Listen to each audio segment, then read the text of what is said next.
একটা কথা আছে, গান আছে বাংলায়, একটাই কথা আছে বাংলাতে। বন্ধু বন্ধু আমার জাফর ইকবালের সেই গান আজকে আমার মনে হয়েছে। পুতিন কাকুর প্রতি ভালোবাসা বাইরে গেছে। যারা আমার মাধ্যমে রাশিয়া ইউক্রেন যুদ্ধ এবং পুতিনকে চিনছেন, ভিডিও সর্বোচ্চ শেয়ার করবেন। কারণ আজকে আমি দেখছি যখন সৌদি, কাতার, বাহরাইন, তারপরে হচ্ছে আরব আমিরাত, জর্ডান, আরো বেশ কয়েকটা রাষ্ট্র মার্কিন যুক্তরাষ্ট্রের সাথে হাত মিলাচ্ছে। আসসালামু আলাইকুম, সবাই কেমন আছেন? আশা করি ভালো আছেন। আপনারা সবাই ভিডিওর শুরুতে ভিডিওর কিছু অংশ বিশেষ দেখে বুঝতে পেরেছেন ভিডিওটা কতটা গুরুত্বপূর্ণ। তাই আর বেশি কথা না বাড়িয়ে চলুন আমরা মূল আলোচনায় চলে যাচ্ছি। তার আগে সবাইকে রিকোয়েস্ট করব, যারা আমাদের চ্যানেলে নতুন আছেন প্লিজ সবাই সাবস্ক্রাইব করে সাথে থাকুন। চলুন ভিডিওটা দেখি। একটা কথা আছে, গান আছে বাংলায়, একটাই কথা আছে বাংলাতে। বন্ধু বন্ধু আমার জাফর ইকবালের সেই গান আজকে আমার মনে হয়েছে। পুতিন কাকুর প্রতি ভালোবাসা বাইরে গেছে। যারা আমার মাধ্যমে রাশিয়া ইউক্রেন যুদ্ধ এবং পুতিনকে চিনছেন, ভিডিও সর্বোচ্চ শেয়ার করবেন। কারণ আজকে আমি দেখছি যখন সৌদি, কাতার, বাহরাইন, তারপরে হচ্ছে আরব আমিরাত, জর্ডান, আরো বেশ কয়েকটা রাষ্ট্র মার্কিন যুক্তরাষ্ট্রের সাথে হাত মিলাচ্ছে, তখন বিপরীতে বন্ধুত্বের দাম দিতে গিয়া পুতিন কাকু একা সিস্টেমের বিরুদ্ধে দাঁড়াই গেছে। মাঝখানে আলোচনা ছিল যে পুতিন মেশিনারিজ দিচ্ছে, তবে প্রকাশ্যে না। যে ধরেন আমি আপনার বন্ধু, এখন আপনি একজনের সাথে মারামারি লাগছেন, তার সাথে তো আমার ভেজাল হয় নাই, তা আমি করলাম কি একটা শ্রেণী বাসপুরার মধ্যে রাইখা এসে কইলাম যে আছে রাখাইছি জায়গা মতো, আপনি একটা লাঠি নিয়ে লড়াই করতে আসছিলেন, তা আমি একটা মেশিন দিয়ে আসছি, বললাম ওইখানে রাখা আছে। এটা আপনারা কি করতেছে? ওই লোকের সাথে লড়াই করতে সহযোগিতা করতেছে, অর্থাৎ পরোক্ষভাবে আমি আপনাকে সাপোর্ট করছি। তো যেহেতু এটা তৃতীয় বিশ্বযুদ্ধ না, তো সেই ক্ষেত্রে পুতিনও ওই টেকনিকেই আপনার সাপোর্ট করছে ইরানকে। এমনকি এটা যখন প্রকাশ্যে আসছে, আরেকটা জিনিস বলতেছে যে মার্কিন যুক্তরাষ্ট্র এবং ইসরায়েলের আয়রন ডোমকে ছেদ করতে যে প্রযুক্তিগত সহযোগিতা পুরোটা রাশিয়া দিচ্ছে। এই অভিযোগ নিয়ে বহুত কানাঘোষা, তো রাশিয়াকে দিলাম আর কি, তো সমস্যা কি? তোমরা দিতে সমস্যা নাই, আমি দিলে সমস্যা। দেখেন ওই যে এই কথাগুলো তো আমাদের মতন রাষ্ট্রগুলা বলতে পারে না। এখন ফাইনালি পুতিন একটা শর্ত দিছে ট্রাম্পরে। কি ট্রাম্প শর্ত? রাশিয়া ইউক্রেন যুদ্ধে ইউক্রেনের মতন একটা রাষ্ট্র রাশিয়ার প্রেসিডেন্ট ভবনে হামলা চালাইতে পারে, এটা কেমনে সম্ভব? ভাবা যায় পুতিনের বাসভবনে হামলা চালাইছিল না? এখন এই যে প্রযুক্তিগত দুর্বলতার তথ্য মার্কিন যুক্তরাষ্ট্র পুরা তথ্য ইউক্রেনে দিত, যুক্তরাজ্য দিত। এখন ওই তেলটা আজকে ইরানরে দিয়া মিটাচ্ছে। এখন যখন আলোচনা সামনে আসছে, পেয়ার কেয়া তো ডারনা কেয়া, মানে ভালোবাসছি যে তোর ভয়ের কে আছে, প্রেম হবে খোলামেলা। হ্যাঁ, মুখে মুখে রটে যাবে আমাদের প্রেম কাহিনী। পুতিন মুখে রটার দরকার নাই, আমি জানাই দেই। তো কি করছে দেখেন, রাশিয়ার প্রেসিডেন্ট পুতিন বলছে যুক্তরাষ্ট্র যদি ইউক্রেনের সঙ্গে সব ধরনের গোয়েন্দা তথ্য আদান প্রদান বন্ধ করে, তাহলে রাশিয়া ও ইরানকে আর তথ্য দিবে না। এখন এই কথাটা তো আমাদের অনেকের মন খারাপ হওয়ার কথা। তো এটা একটা উদাহরণ দেই। এক মা বহুত কষ্ট করে একটা ফুট ফালছে, মানে ছেলে পালছে। তো ছেলে একদিন মা তোমার বেচ চালাবো, মাই হারে ফুট কিতা কইলি, ফুট এত কষ্ট করে তোর মানুষ করছি, কেমন দাম কয়াম কেউ কিনতে হয় না। অর্থাৎ এটা এমন একটা কথা জাস্ট হচ্ছে লাগিয়ে ওয়ার্ড ইউজ করা আর কি। এখন আমেরিকা কি ইউক্রেনকে তথ্য না দিয়ে থাকবে? এটা সম্ভব?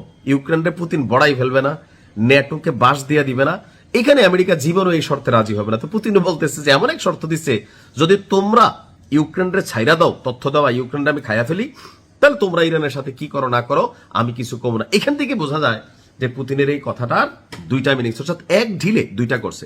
তোমরা দিতে পারো, তাহলে আমি দিলে সমস্যা কি?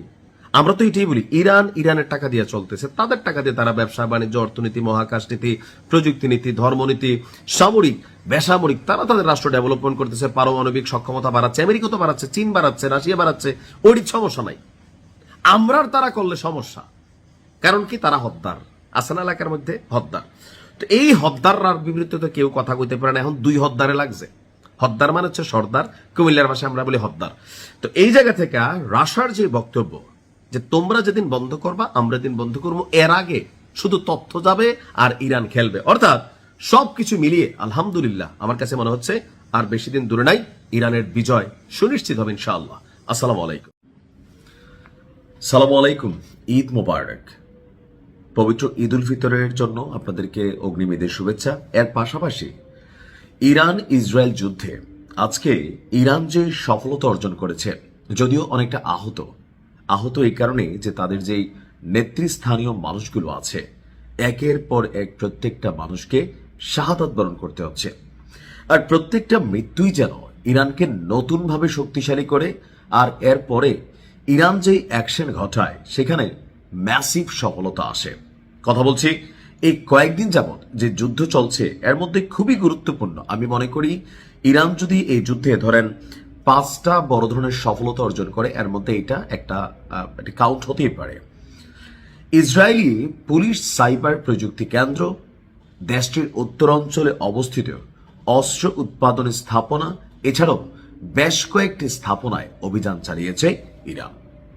আর ইরান এই টার্মে অপারেশন প্রমিস ফোর্ডে, মানে এই টার্মটা যেখানে আমাদের কি বলা যে ইরানের যে আইআরজিসি আছে তারা যে মিসাইল ব্যবহার করেছে, সেই মিসাইল একটা ভিন্নতা আসছে, আগের নিউজে দেখছেন সিজিলে।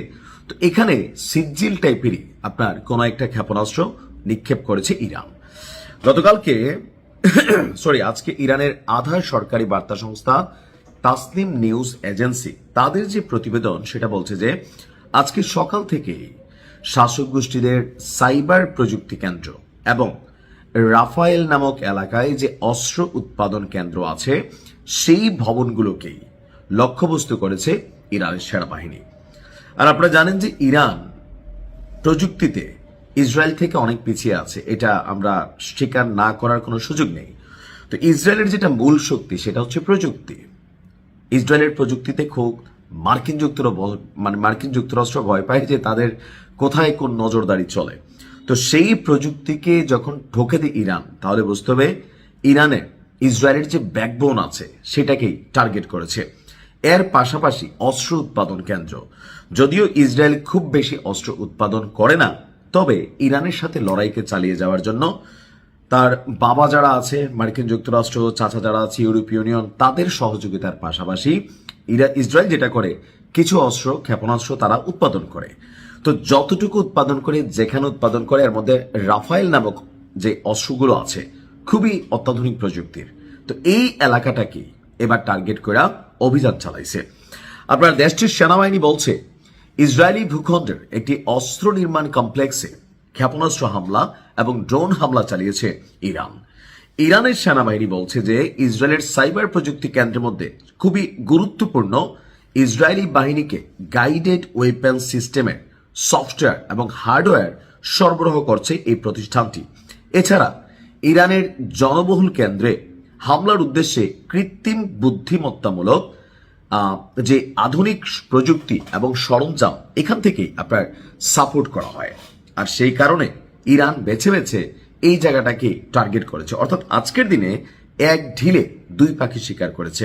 একদিকে যে প্রিয় নেতা আছেন নিরাপত্তা উপদেষ্টা আলী লারিজানির মৃত্যুর একটা রিয়াকশনও ইরান জানান দিল, পাশাপাশি আপনার অস্ত্র উৎপাদন কেন্দ্রে এই প্রথমবারের মতন ইরান অভিযান চালাতে সফলতা লাভ করলো।